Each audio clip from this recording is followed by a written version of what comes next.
G'day Chris, and probably anyone else that's interested in tuning with this family of Ducati Superbike, either the 1098 or 1198 models. This one's an 1198, and we had it in. Excuse me, had it in to assess the quick shifter, and we did another video on that, and just noticed the tune probably needed a bit of a look at. This model of bike, in an ideal world, really does need an individual cylinder tune. There are spots in the map on these bikes where one cylinder's running rich and one's running lean, and conversely at a different throttle load and different RPM they're swapping over which one's lean and which one's rich. So the best tune for these things is to do an individual cylinder tune. There's two main options with that. You can use a unit like a Power Commander, or do it through the ECU. On these we normally do it through the ECU unless the bike's already got a unit installed. This bike has a Bazaz ZFI fuel controller on it, and we've used heaps of Bazazes. I'm a bit of a fan of them. However, I wouldn't recommend, if you don't already have one on your bike, I wouldn't recommend one for this particular model, and the reason being is you can't do a proper individual cylinder tune with the Bazaz. The Bazaz only has the option to do a fuel trim per cylinder.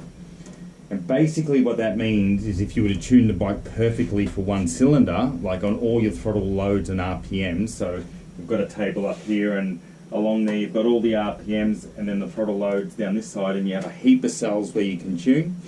If you did the most perfect tune for one cylinder that you can do, all you can do with the Bazaz is a trim in terms of make the front cylinder 4% richer than the rear over the entire table. So that's a bit of a problem because there's areas where the front cylinder will be leaner than the rear, but there'll also be areas where it'll be richer. So you're never going to get a perfect tune, or close to perfect tune with one of these units. Your best, as I said, if you're going to use a piggyback, it's a Power Commander does definitely do individual cylinder on these bikes. I'm not sure if Rapid Bike do, they may do. And as I said, we've done a lot of ECU tuning on these where we can do a proper individual cylinder tune. But just with the budget of the job, this is already installed. Chris has spent a heap of money on this bike already, so what we've done is just the best we can with what we've got. And so I thought I'd just explain a little bit of how we've done that. Normally in this situation, if it was a complete base, we wouldn't even recommend tuning it with the Bazaz because of the issues we've discussed. However, it's already got it on there, and while the tune was okay in a lot of areas, it was actually quite rich in both cylinders in some areas, and there was actually some areas on a high throttle load and high RPM where one of the cylinders was quite lean, so that's a concern. So the way that we go about tuning something like this is essentially what you've got is normally when you're doing tuning, I've explained in other videos, you're trying to get to a fine tolerance in your air-fuel ratios. And we did a video on our R-Spec tune recently where we talked about the fine tolerances that we use in that tune.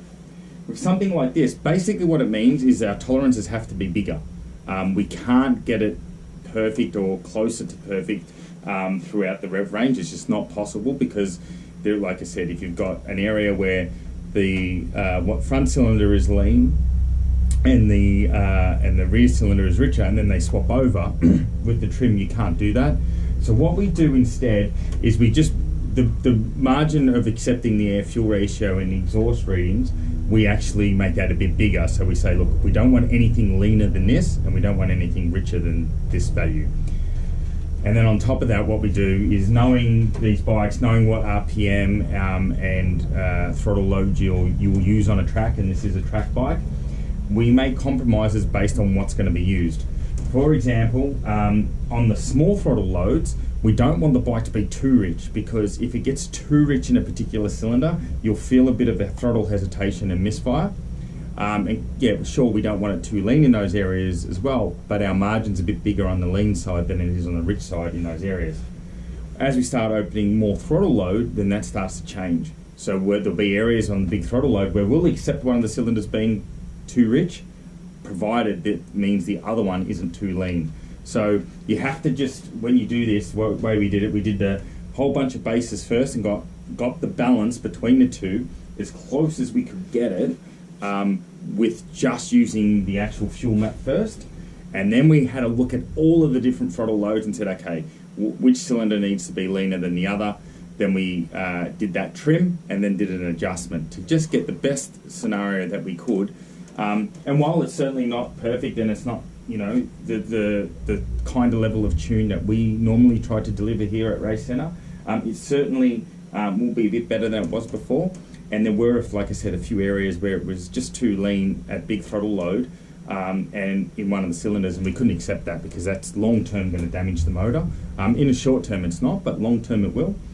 So we've fixed that up, and it actually, in that area, you'll see in the graph, it actually made 5 more rear wheel horsepower as soon as we fixed that issue. And that's just telling you that if, you know, you've got it's so lean that it's losing 5 horsepower, it's not going to detonate straight away, but over a long period it would.